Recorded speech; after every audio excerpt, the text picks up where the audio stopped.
অনেক দিন আগের ঘটনা। এক গ্রামে বাস করত তিন্নি ও তার মা। তিন্নি ঝাল খেতে খুব ভালোবাসতো। বেশি করে ঝাল দেওয়া তরকারি ছাড়া তার দিনই চলতো না।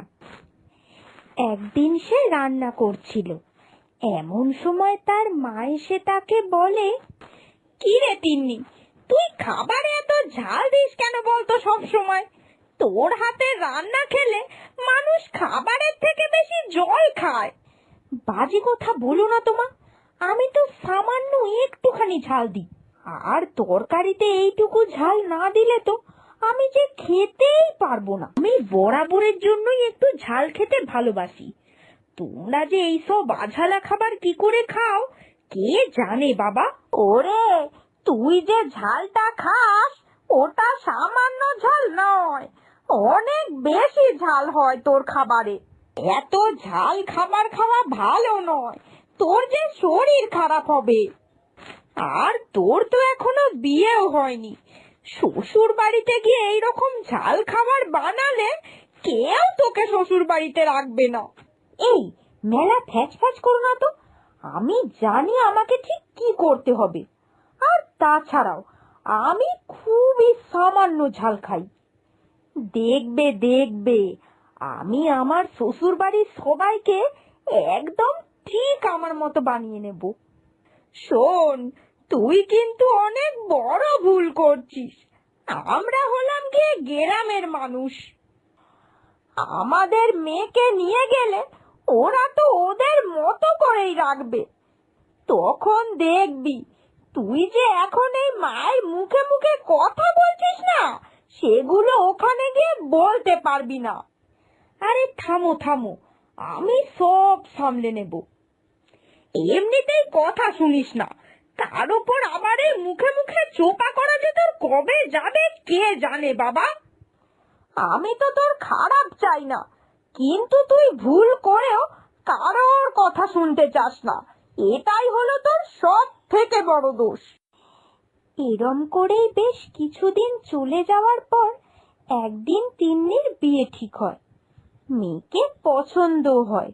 এরপর তিন্নির বিয়েও হয়ে যায়। বিয়ের 1 সপ্তাহ পরে, মা, আজ তোমাকে কিচ্ছু করতে হবে না, আমি বরং সবার জন্য রান্নাটা সেরে ফেলছি। সে কি কথা, তুমি পারবে সবার জন্য এত রান্না বান্না করতে? আরে হ্যাঁ হ্যাঁ, সেসব নিয়ে তুমি একদম চাপ নিও না। আরে ওই বাড়িতে তো সবার জন্য রান্না আমিই করতাম। আচ্ছা বেশ বেশ, যাও গিয়ে রান্না করো, তোমাকে বরং রান্নাঘরে সবকিছু দেখিয়ে দিই। এই বলে শাশুড়ি মা বৌমাকে রান্নাঘরে সবকিছু দেখিয়ে দেয়। এরপর তিন্নি রান্না শুরু করে। তবে তিন্নির অভ্যাসবশত তিন্নি বেশি ঝাল দিয়েই রান্না করে। আর এই বেশি ঝাল দেওয়া খাবার খেয়ে শাশুড়ি মায়ের তো প্রাণ ওষ্ঠাগত। শাশুড়ি মা বেশি ঝাল দেওয়া খাবার না খেতে পেরে উঠে চলে যান। তার বেশ কিছুক্ষণ পর, বৌমা, ও বৌমা, তুমি এত ঝাল দিয়ে কেন রান্না বান্না করেছো? তুমি নাকি বললে যে তুমি ওই বাড়িতে সব রান্না করতে, তাহলে রান্না বান্নার এই দশা হলো কি করে? কেন মা, সব তো ঠিকঠাকই আছে। ঠিক আছে, এটা তোমার ঠিক লেগেছে? তুমি জানো তরকারিতে আজকে কতটা ঝাল দিয়েছিলে? এটা ঝাল কোথায় হয়েছে, এটা তো সামান্য, এইটুকু না দিলে তো রান্নায় স্বাদই থাকবে না। আমি কিন্তু খুবই অল্প ঝাল দিয়েছি মা। এটা সামান্য ঝাল বলছো? আজকে আমি দুপুরবেলা ঠিক মতো খেতেই পারলাম না। আমার এসব ঝাল খাওয়া অভ্যেস আছে, আমি কালকে আবার এইরকম ঝাল দিয়েই রান্না করব।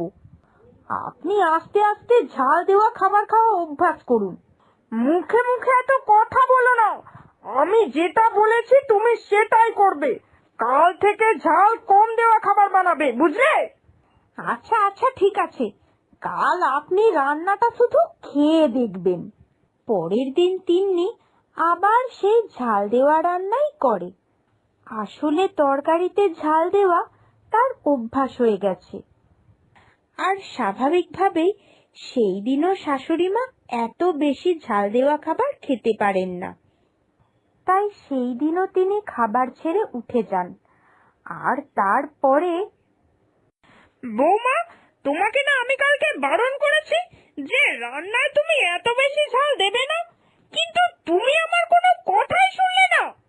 কই, আজকে তো আমি খুব সাবধানে রান্না করেছি যাতে ঝাল বেশি না দিয়ে ফেলি, আর ঝাল তো বেশি হয়নি মা।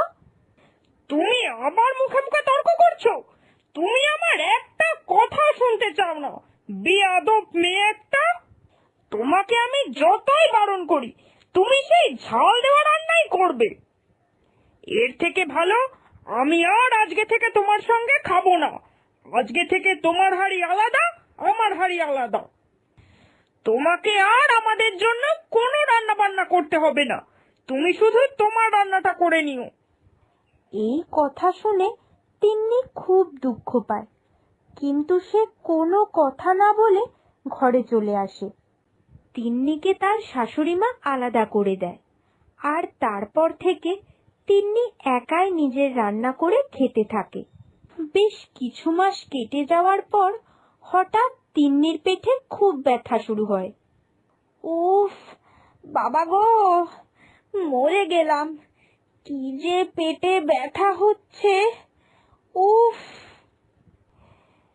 কি হলো বৌমা, কি হলো তোমার?